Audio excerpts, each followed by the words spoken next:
encourage you to take a look at those questions. Let's breeze through them right now as you're looking them through. Are there any that stand out to you? Any that sort of stick in your throat?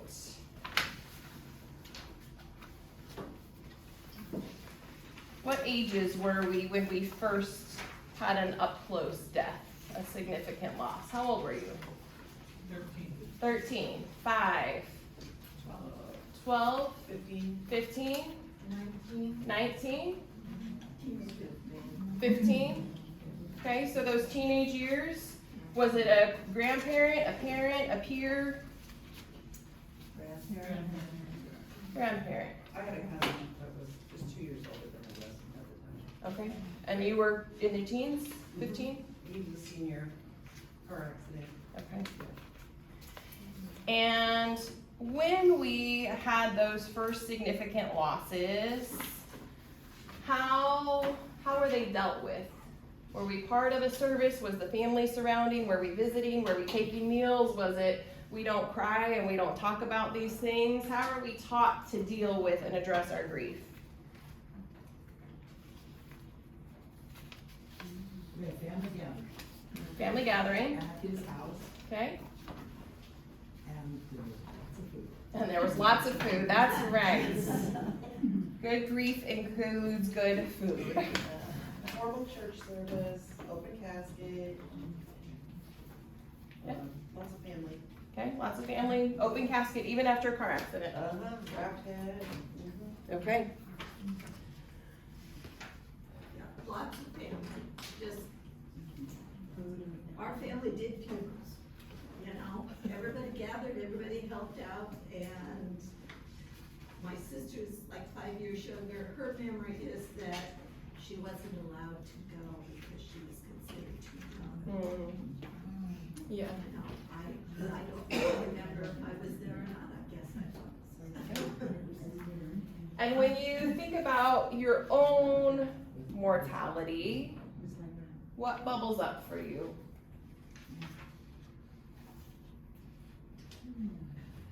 I'd like to be prepared. To be prepared. I mean, get the paperwork in order and Yeah. show my kids where everything is. Yeah. What else comes up for us? I'm ready. You ready? Yeah. Okay. I'm ready to go to heaven, that's it. Have That- a wonderful life. That you've had a wonderful life. Yeah. What else comes up for us when we think about our own mortality? Gratitude. Gratitude. Okay. I think the fear for me would be, like, what's it gonna be like? You know, am I gonna experience pain? Is it, you know, some of those things around it, and then. For the dying For the process. dying process. Mhm. Okay. What else? Anything else bubble up for us? Well, I just wonder what you're gonna do when I'm gone. What will they do without you? How will they deal with, do they wanna do, You wanna make sure do you. they wanna do this, do they wanna do that? I don't want them to do anything that That's why you write isn't it. good for them. You They write don't it. need to do stuff for me at that point, it needs Sure. to be for them. Well, It's hard to communicate that. it is hard to communicate that, and it is so helpful if we do communicate that. And I really don't think it can happen too early or even too often. I mean, you could go overboard, but I'm 43, and my husband and I have already talked about what we want. And what our preferences are, and not all the nitty gritty that's even in there, but we've made some headway. We've talked about those things, and with my father, the joke was, which I'm still paying the price for. So we went to Mexico in November, which we've done several times. My aunt and uncle were there, and my cousin and his girlfriend were there, and then my family was there, and my husband had arranged for family pictures. And so my aunt and uncle did their couple picture, and then with their son, and then with his girlfriend, and my cousin, and then my cousin and his girlfriend, and my family. And he asked my dad, do you want any pictures of you? And he's like, I don't need any pictures by myself. And I was like, well, we want to make sure we have a good one for the cover of the funeral bulletin, you know, just in case, because all too often, you know, we go to find a picture and we don't have a single picture of an individual except for like 40 years ago. And I'm not trying for him to die. We've talked about death. He took it in a good stride, but now it's the running joke of making sure that we've got a good headshot of him, just in case. And so we're able to just sort of have conversations about it. And so, you know, thinking about some of those things, and if you sort of dig through those papers, there's more questions. There's pragmatic questions. Do you have an advance directive? That relates to your end of life care. If you're not able to make decisions for yourself medically, what are you asking for? What kind of life support or interventions do you want? Do you have a medical power of attorney? Where's the paperwork for that? If you have an advance directive, is it on file at the hospital? Is there a copy at home? Do people know where to find a copy at home? Are they gonna have to dig through 1,000 papers to try and imagine where it might be? So it's one thing to do the advance directive, the medical power of attorney, a will. It's another thing to have it in a findable, obvious location for your loved ones. It's another thing to tell them that it's in a findable location, to repeat that, to reiterate that, so that they know when there's crisis, when there's big feelings, we have some things outlined. And it is, I think, a lot better for us when we can talk through things and we're not at a critical place. When we're level-headed, when we can step away when it becomes too hard and too much and there's still time to come back to it. But if we wait and wait and wait because nobody wants to have the conversation and it's uncomfortable and it's hard and we don't really want to face these truths, we might get to a point where we can't have the conversation. And then what do we do? And you know, people do the best they can in those times, but if we can prepare for what's coming, which is coming for every single one of us, no one is exempt, we will all die, so we can have this conversation, because it's not shocking. It's uncomfortable, but it is part of our reality, and so we can sort of step into some of those things. So, as homework, if you want to, and if you don't, I'm not following you up on it, but looking at the questions of, do you want to be buried or do you want to be cremated? And if you want to be cremated, where do you want your ashes spread? Are you hoping that it'll be in an urn? Or are you looking at alternative burials? There's all kinds of options now that, you know, put you as the compost to be part of a tree, or put you as body compost to be part of something else. They're more environmentally friendly. They take a big chunk of time. What do you want? Are you an organ donor? Are you willing to donate your body if it's a research base? Asking those questions, thinking about them. And as far as I'm concerned, there's no judgment about what your answer is. Where you are is where you are, and what you want for your body is what you want for your body. And whether you're a yes or a no, okay. But it's really helpful to think about, am I okay with this or am I not okay with this? And to tell your family, because lots of times family gets really weirded out when it comes to organ donation and imagining part of mom or dad walking around and Joe Schmo over there. How does that work? And other times family is like, absolutely, take the whole body, do whatever you can do. If you can put my body to good after I'm dead, like, do it. If I can save somebody else's life, do it. But if we don't talk through the complexities and some of the stuff that's worth talking through, then those become really big barriers in the grieving process, because then we get a big ball of shame or guilt because we didn't do the right thing, or we didn't know what mom or dad wanted, or we didn't know what our spouse wanted. And so there's this disquiet that can grow because we never had the conversation and maybe they didn't want this. And so what if we did it wrong? In a room like this, it can feel okay. But when you're the person who's grieving, and you're not just dealing with your sorrow and your sadness, but you're dealing with what you think might have been terrible choices because you just never talked about it, that just adds layers to the grief. And you can work through things. Those are absolutely things that are real life and they happen. But if you can avoid them, if you can have your family avoid them, why not try it? And just sort of go through those pieces. So there's questions about funeral arrangements, there's questions about medical, about legal, about decisions, about your stuff. Do you have a will? Some of our presenters are going to help you through some of those pragmatic things. And some of them are just things to know. Yep, I've got this handled, or no, I have no idea and I have no idea where to start. Let us know, and we're happy to get you connected with folks that we know to be trustworthy and reliable to help you through that process of decision making.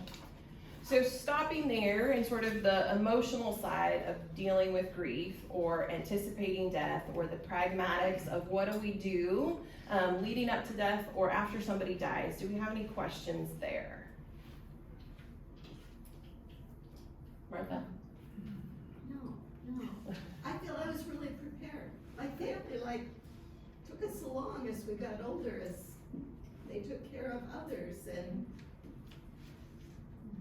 I wonder if I've done that for the younger people in my family. Sure. I don't know. Yeah. Well, you can talk to them about it and see, right? I got this. I love lists. I love lists. One thing that happened to me recently is my son-in-law, who lives in Kashmir, his mother passed. She's about my age. She passed. And all those years, there had been some verbal promises about land.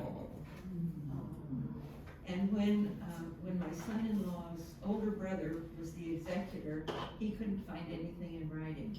And that was just such a terrible thing for them to go through. You know, this was promised, everybody knew about it, but it just wasn't gonna happen. Yep. So, without some hard feelings amongst the brothers. Absolutely. And that is unfortunately terribly normative. And so there are questions in there about, have you done a will? Have you stated these things? Is your will notarized? Which is what makes it a legal document. You can write a will and you can sign a will, but if it is not legally authorized, then it won't hold in court. If you know your family is extra, if you know your kids do not get along or your grandkids do not get along, you can do them a big favor by putting things in writing and having it legally authorized. Some family systems can work their way through this. My dad's family, when my grandmother passed, it was the 4 kids that remained. And their structure was anything that wasn't named in the will, you started with the oldest, and she got to pick an item. Anything, it could be the grand piano, it could be the milkshake maker. It did not matter, she got to pick first, and then the second, and then the third, and then the fourth, and then the next round it started with the second oldest. And then they went back until they made their way through the whole house. Now that's who they are. That's a pretty rigid methodology, but it worked for them. My grandmother, when she moved, like 10 years before she passed, when she moved, they put sticky notes under most of the items that people had expressed an interest in. So you at least knew, yep, Kathy wanted this one, or both David and Kathy wanted this one. Nobody wanted this one. Matt wanted that one. So then after the fact, nobody had to remember, nobody had to find a file. You just sort of peeked and it made its way through those things. I think it's important to think about legally what's gonna happen, putting it on paper, especially now, that just verbal agreements only go so far. And people in their grief, we feel all kinds of things. And we're not always our best self. And so what might have been talked about and agreed upon between siblings 6 months ago, now that dad's gone, that's gone. Because now we've got all of our grief in that conversation, and it's no longer logical, and it's no longer civil. And if dad is the sort of grounding force, you know what I mean? Yes. And then you take that grounding force out of the room, now there's nobody that grounds those siblings to sort of keep them together. But as long as dad's in the room, it's fine. But as soon as you take him out, then we're just crazy. So being able to anticipate those things, talk through those things, and talk through them together. If there's stuff that you have, we like our stuff, we hold on to our stuff. But if you know, I don't want to label every jewelry piece I have, but I have ideas. Do you really need to hold on to it for the next 20 years? Or could you gift some things now so that it's not even a debate? It was already gifted, it was already shared, and so now that's just not part of what's, at stake in the midst of grief. I've got a couple more things for us in terms of pragmatics, but I want to pause. Dorothy had said, I want to know, I think it was Dorothy, or maybe it was Sherry, one of you, about like the dying process. Is it going to be painful? Is it you, Sherry? Okay. So I want to speak a little bit to that. I have not been in an end-of-life experience, so I'm not speaking from that. But going with people and what I've learned and what I've seen, everybody is different. You can't guarantee it's going to be one certain way or stage. But I'm going to tell you sort of what I've seen collectively over time is in an end-of-life phase. So this is taking out tragic accidents. This is taking out a major illness, that like an infectious disease kind of illness. Cancer generally sort of lends itself to this trajectory, but generally with an end-of-life phase, there's gonna be a gradual decline. And the doctors don't know, and hospice doesn't know for certain. They can give you best guesses. That's the best they can do. That's the best I can do. And sometimes they will say, it's imminent, it's any day now. And that could be a week or 2 or 3, or it could be less than 24 hours. They don't know. And so knowing that they don't really know, knowing that we could be waiting here a long time. Often when somebody's dying, we want to surround them. We want to keep vigil. We want to have somebody by their bedside so that they don't die alone. We want to do all of those things. Those things are right and good and helpful in a lot of ways. And what you thought was going to be 24 or 48 hours and it stretches into 8 days, and you're not sleeping well at the hospital, and nobody else in the rotation is sleeping well at the hospital, and you're probably not eating well because you're picking up from the coffee shop or from the vending machine. So knowing it's worth going home, sleeping in your own bed, take a shower, and come back. It's worth knowing that it is absolutely not atypical that the family has been bedside and bedside and bedside, and for whatever reason in this moment everybody's in a different spot because somebody came to the door, and so the one who was bedside went to go pick up the flowers, and somebody else was on their shower rotation, and somebody else went to get something to eat, and so grandma's here by herself, and that's when grandma dies. And the family's like, but we weren't there. And somehow in our hearts and our minds and our bodies, some of us want to offer a grace to our family that they don't have to see us die. And that holds. Or maybe there's some timing I don't understand, or maybe it's just happenstance.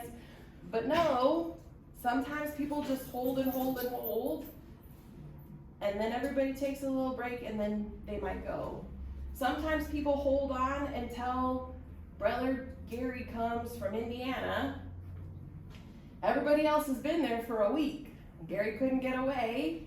And we don't know what's going on, but Gary comes, and then all of a sudden it just sort of slides, and then it's okay. There are lots of things we don't know or understand, but know that each of those things are normal. Know that as your body shuts down or somebody else's body shuts down, they don't have the same sensations that we do. You don't get hungry and thirsty in the same ways. And so you might be thirsty sitting in that room. You may be hungry sitting in that room. Your loved one is probably not. By the time their organs are shutting down, their body's not making that demand. You can, swab their tongue. You can put chapstick on their lips so they're not chapped. But they don't need to be eating at that point. And I'm talking about when we know death is coming, right? We're on that sort of slow march towards it. They will tell you that hearing is the last thing to go. I will tell you my first major loss was my grandfather, who was deaf as a doorpost. And they would say, well, hearing is the last thing to go. It was like, he hadn't been able to hear for 10 years. But okay, And I don't know if that's the last thing to go, how anybody knows that that's ultimately the last thing to go, but what I know pastorally is it's good for us to talk and tell stories and sing songs and share memories. And so even if our loved one can't hear us, it is good for us, for those who are grieving their passing, to go ahead and talk. That's worth it. And if they can hear us, great. If they're in between the physical existence and the eternal existence and they get to hear that, great. So go ahead and talk to them. Go ahead and be with them. When I am with families who are grieving, whether they're in that sort of end of life final wait or they have passed, I often find I need to let people know, give permission, it's okay to touch them. We often are so estranged from death in our culture that it's like we got cooties and we don't want to touch it because we just don't know. But you can absolutely hold their hand, you can rub their arm, you can kiss their head, you can touch them. I've seen mothers bathe their grown children. I just want to make them right. I just want to wash their face. Well, they don't care at this point, but mom does. And so can mom offer that last element of grace to her grown son who's passed? Absolutely. So know that it's okay and important for us to touch. Know that it's okay and important to ask for space in the hospital and say, we just need some time. And you can tell the nurses, and you just leave us alone. We'll let you know. They've got paperwork you have to sign. They have to do a release of the body. They need to know what mortuary you're using, all those things. And you can have a minute or 60 or more. That it's okay once your loved one has been taken to the mortuary. And not everybody does a viewing anymore, so that's sort of in the in-between. My experiences with folks who don't do a viewing, by and large. And so people think that once the body's gone from home or from the hospital, that's it. No, you can talk to the mortuary and you can go visit. And maybe, Uncle Gary didn't make it on time. So Uncle Gary can go have his chance to say goodbye. Some people really want that opportunity to see them, to touch them, to talk to them, even though they're gone.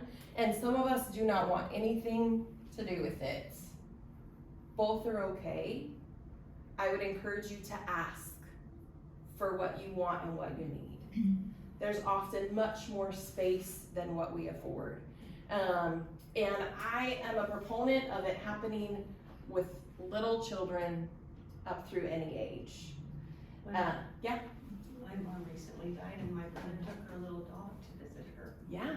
I just thought that the dog would understand more if she saw her favorite person. Absolutely, because if the dog saw their favorite person leaving alive, And the funeral home was fine with it. Yeah. And they were like all over it. yeah, there's lots of space for lots of things. And I think it's important that we talk to kids.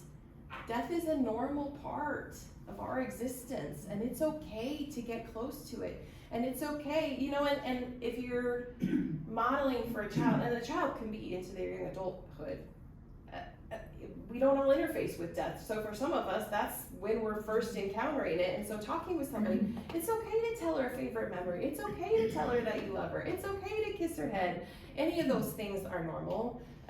My son, Stephen, who's now 8, I took him when he was about 2. They were doing a viewing of one of my church members, and I didn't have childcare, and so I was going to the viewing just to show up. So I took him, and we went and saw Mr. Bud, and I talked to him about death, and he got to say goodbye to Mr. Bud, and he gave his widow a hug and talked to her. And then for the next 3 years while we lived in that town, every time we drove past the funeral home, well, that's where we saw Mr. Bud. Indeed, it is. But it wasn't scary. It wasn't threatening to him. It wasn't gross to him. It was this very normal thing. Yeah, people die. And so we get to sometimes go and say goodbye. I did a lot, yeah, Lisa. Do you want to also address with people, you mostly talked about the hospital, but people do die at home? Absolutely.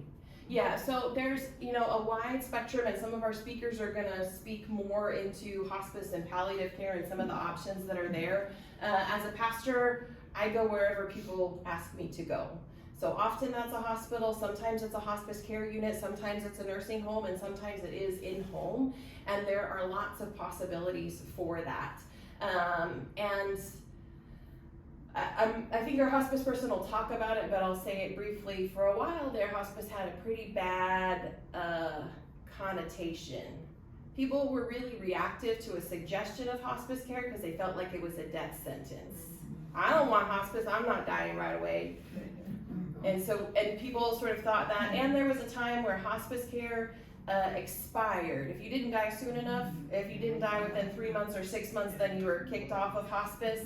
That's not generally the case anymore. Hospice care extends, and hospice is a decision based on the level of intervention you are not choosing.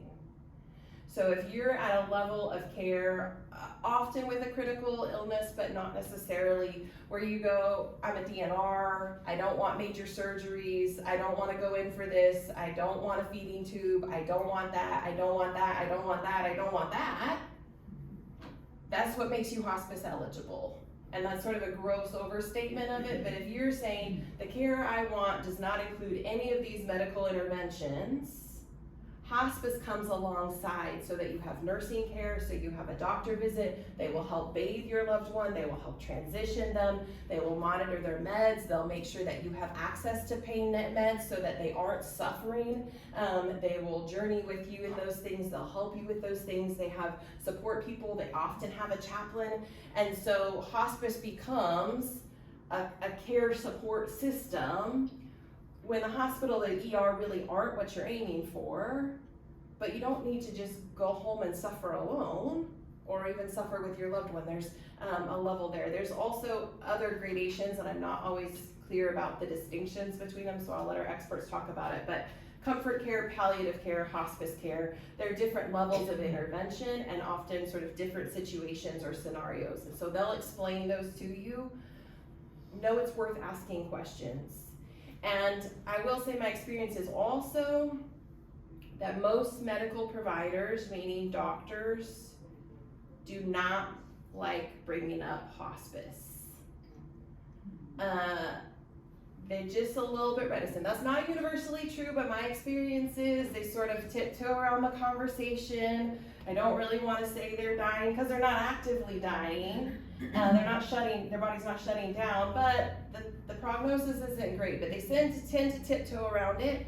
So I tend to have a little bit of a big mouth. So when I do pastoral counseling with the family, I might say, or with a patient, have you talked about hospice? Have you asked your doctor about hospice? I'm not a medical provider. I can't make that evaluation, but I can certainly read the trajectory and go, you're not doing this intervention, there's not improvement, this isn't working, this isn't working. You might want to talk to somebody about that. And if the patient or the family says, hey doc, we'd like to talk about if hospice is relevant, then the doctor will generally clearly say, oh yeah, this is totally appropriate. Hello, come on in. Yeah, there's chairs in the back and at the table in the back. They'll say, yes, that would be in order. And often there's sort of a sigh of relief because they knew that this conversation needed to happen, but they really didn't want to be the one to initiate it. Or if it's not appropriate, they'll say, no, actually hospice doesn't seem to be in order because these 3 things are still working, or we're still doing these kind of interventions, and so that means that they're not hospice eligible. So ask a lot of questions, encourage your family to ask a lot of questions. They aren't gonna put you on hospice level care if you aren't supposed to be on hospice level care, but sometimes you could have more support around you if you were hospice eligible and you go ahead and initiate that. Yeah, Beth? It's probably would come under the hospice or palliative people that talk to us, but I've heard the term recently, death doulas. Yeah, death doulas. So like a birthing doula, they're now death doulas. And basically they are trained to be a companion in the dying process. And so they come alongside folks and they may use ritual, they may use music, they may use essential oils, they may use practices or traditions of different varieties, and they're really meant to be a companion in the dying process. and sort of helping shepherd folks through it. My cousin died at 28 from the flu. And my aunt has done a variety of things, but in the wake of that, it was a pretty big hit. She was otherwise very healthy. She had just gotten engaged. She was doing theater. It was all of a great life trajectory. And then she got sick and she was gone, and that was it. I mean, 3 days in the ICU and that was it. And so my aunt did a lot of grief work. She's traveled the world, and so she did a lot of grief study about different traditions and different places and all those things. She's written a couple books. She's done a grief workbook. She does grief workshops. And she was the one who was with my mom at the end.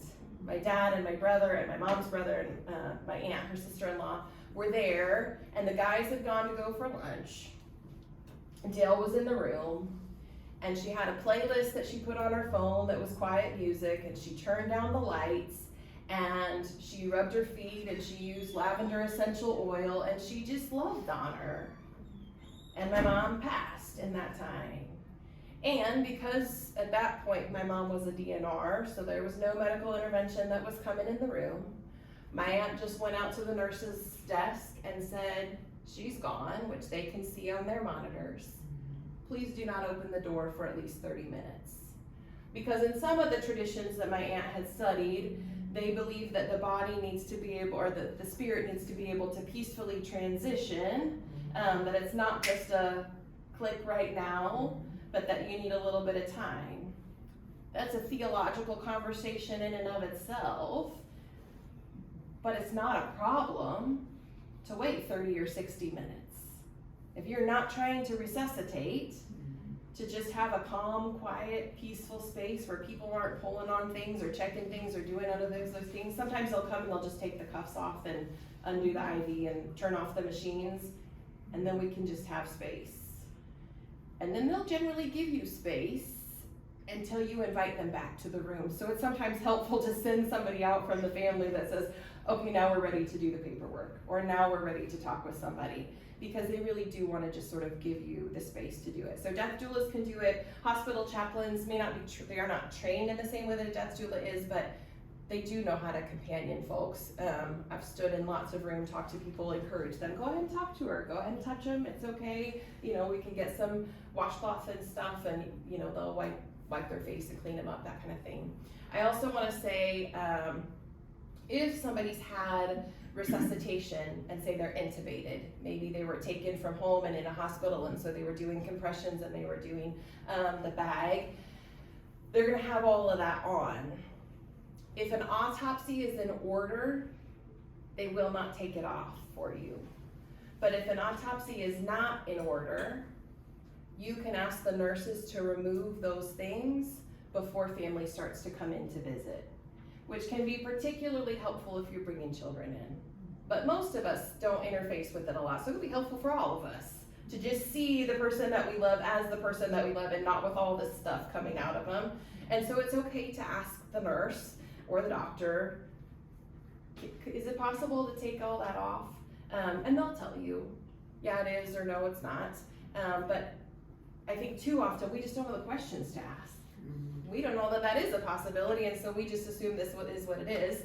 I've done it enough where I can say, do you want them to take that off? We can ask for that, and then they can take it off, and then we can see them and hold them and talk to them. Again, that's a difference between if an autopsy is required versus if it's not. And with hospice care, once you're on hospice, an autopsy is not required. So then it's a gimme.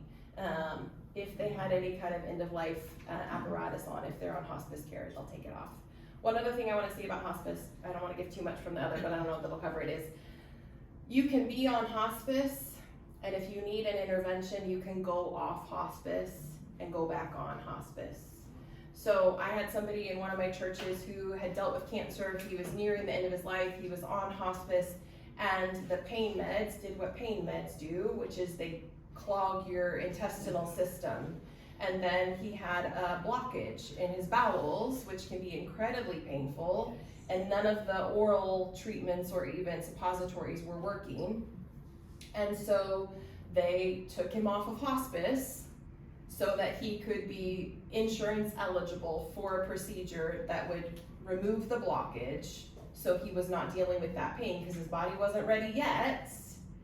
And then once he was done with the procedure and the time in the hospital, then he was put back on hospice and went back to that, we're not doing this, we're not doing this, we're not doing this, we're not doing that. Because surgery of that kind of is not hospice norm. And so you have to go off of hospice and then back onto hospice. So it's a little bit of a dance, but again, it's a possibility because sometimes we don't know, or we think, well, what if something happens? I don't want to be on hospice and not be able to deal with X, Y, or Z. Know that there are means of doing it, and their caseworkers and the hospital caseworkers can talk you through those particulars.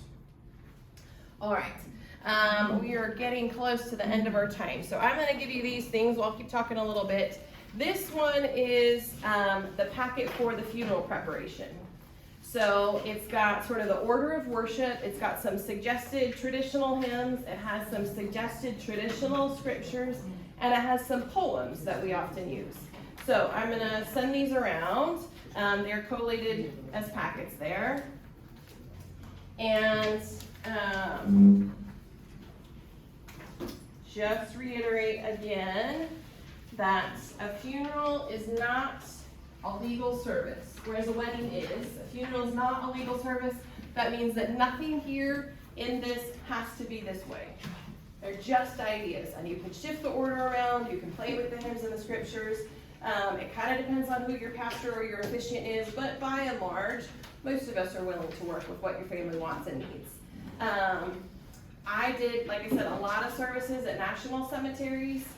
They gave us 15 minutes start to finish, and that included military honors if there were some. So I can tell you that a bare essentials service can be done in 7 minutes without sounding like you're the micro machine guy talking a million miles an hour. And so then when we think about, well, how long is it going to be? Because culturally, that's the thing. Some of us go as long as we want, and that might be 2 or 3 hours for a funeral. And others of us say sitting in the pew for 45 minutes to an hour is generally enough. Thank you very much. So, think about what's normative in there, but the things that make it long are going to be hymns, if you have a really long-winded preacher, or if the sharing goes on and on and on. And I want to address just a couple things that I generally talk with families about in terms of sharing, because the norm in the West and with white people is let's keep it on task. That's not true universally, but most folks are like, no, let's stay on. I don't want people rambling forever and ever. I don't want all that. So let's keep it tight. Some of the ways that we keep it tight are we have just coupled named speakers. We know a brother, a kid, and a best friend are going to share, and we put them in.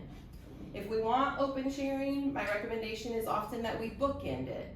We know who's going to start it and that they're going to set a good reasonable expectation with what and how they share, and we know who's going to end it, so that if the wife goes to me and goes, we're done, I just step up, and instead of the next whoever wants to stand up gets up, and I say, all right, and Joe's going to be the final one to share. I'm going to invite Joe to come up, and then if you have stories that you haven't been able to share yet, I invite you to do that during the time of the reception, or call his widow in these weeks and months. So there are diplomatic ways to do that that allow us to hear genuinely from people and hear sharing and hear stories, because that's so good for us, and ways where it does not just travel on and on. I had one where literally somebody was on and on and on, and they were inebriated to start. And this is your chance to say goodbye to your loved ones. So most of the time I just let it ride. If they're long-winded, they're long-winded. This is the opportunity. We aren't doing lots of funerals for this person. We're doing one service. And the wife looked at me literally and was like, I was like, you want me to make it stop? And she was like, yes. And so I stood. Now he'd been sharing for 15 minutes. And this was after other people had already shared. And I stood, we're in our sanctuary, and he didn't care. And I moved to the end of the piano, which is about 15 feet off of the pulpit, and he didn't care. And I took a couple, one step forward, just waiting to be in his line of sight, right? Yeah. So he'll acknowledge pastor's coming. No dice. I get a couple steps closer and he says, no, I am not done. And I was like, okay. And so I paused, and the wife at this point is so over it. Because he wasn't lucid either. I mean, it wasn't all coherent, right? He's inebriated. And so I just waited, and I was like, okay, I'm gonna give you 2 more minutes. I'm not done. Okay, you got 1 more minute. And I just gently took a step closer, and a step closer. And then he did ultimately stop. But I mean, that was the worst I've ever encountered. Most people do not come to a funeral inebriated, and most can pick up on the social cue of if the pastor is standing and getting closer, that means my time is wrapping up. But that's a time where it's particularly helpful if there is a closer, and I know, and this has gone on, and this is not the note we want to end on. Then I can be like, all right, Joey's gonna go ahead and come up and share. And I know Joey's got this one great story from when Bill was 8 and that, he went flying off the skateboard and this is that and all those things. So there are ways to sort of help facilitate a funeral. So it really does honor you and honor your family and do those things. Questions about the funeral overview guide? Okay. These last sets, I'm just going to put them up here. If you want, you can get them. And what they are is, for me, I'm a wordsmith. I'm a word person. I talk a lot. I write a lot. It goes with the role that I have. And one of the ways that I found to actively grieve, so I'll define active grieving versus inactive grieving. Inactive grieving is I just deal with whatever emotion comes to me whenever it comes.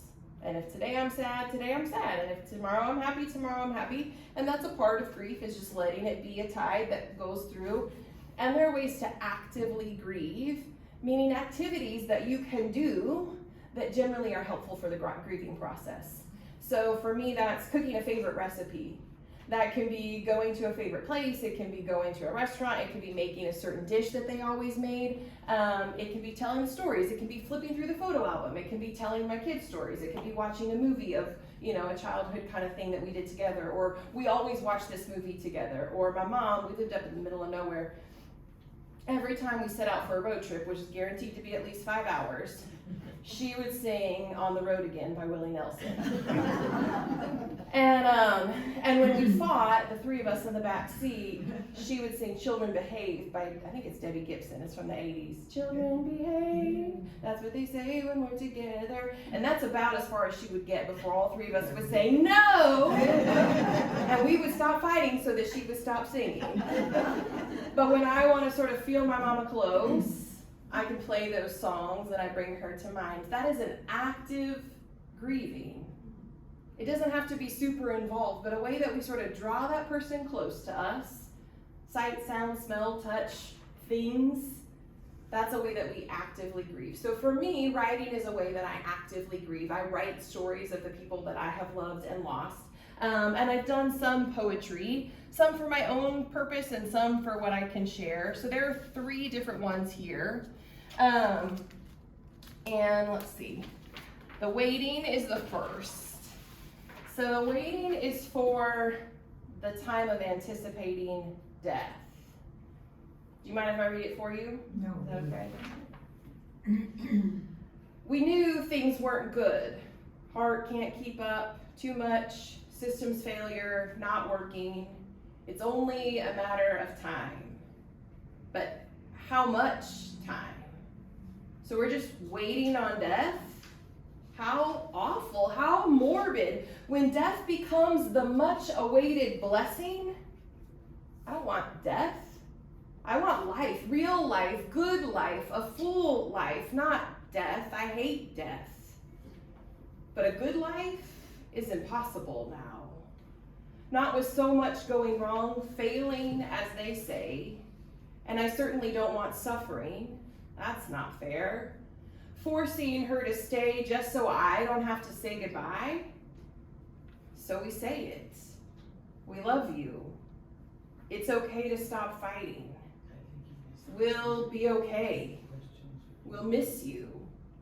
Thank you for loving us, teaching us, choosing us, for everything. Impossibly hard. I love you. Good. I can't say it. I can't be done. Goodbye feels too final, too permanent. Until next time? Until the flip side? Until then? Until somebody has to say goodbye to me. Maybe instead, say hello to your parents, to my uncle, to that friend, to the child who died too young, to my favorite teacher. Tell them all hello and that I love them. And remember, I love you until forever. Finding words is what helps me, and offering words is what I often find to be helpful in helping others. And so this one is in that sort of anticipating time. This one is in, it's called Sit With Me, and it's about being present with somebody in the midst of their grief. And then this one is called Dive In, and it's about daring to feel our feelings. A lot of times when we grieve, we have big, big feelings. And a lot of times it feels like if I feel that, if I allow it to be as big as it threatens to be, I'm not coming up. That I'm just going to be consumed by my grief and by the sadness, and I'm not going to be able to come back up. And so then we avoid it and we lock it up, and we don't want to feel those feelings. And when they start to come, we distract ourselves or do whatever. This is an invitation to dive into the feeling and to see where it takes you. And I've learned this thing recently, which I now find extra helpful, which is cognitive behavioral therapy says that most any feeling has a tide time of about 20 minutes, start to finish. That your body and your mind just will naturally move through in about 20 minutes. And so now I'm like, okay, if I'm, big feelings threatening to feel, maybe I just give it 20 minutes. And then it should kind of peter out a little bit. I mean, it won't be back, but I think knowing, yeah, it's normal for those things to come up big, and I can ride the tide better, knowing it's going to wash back out. And so just go ahead and feel those feelings. So as you're leaving today, if you want to pick these up, you're more than welcome to them. So we are trying to keep these to just an hour, honoring your time. I'm happy to stay and answer questions, but next week we'll be in the same place, different speaker. The series of speakers are listed, and if you want reminders, maybe give me your email and we'll just send you the reminders or send you the invitation that has the survey of who's on which date. But we've got hospice coming in, we've got the funeral home coming in, we've got memory care coming in, we've got the aging and adult services coming in, so different folks to share different things.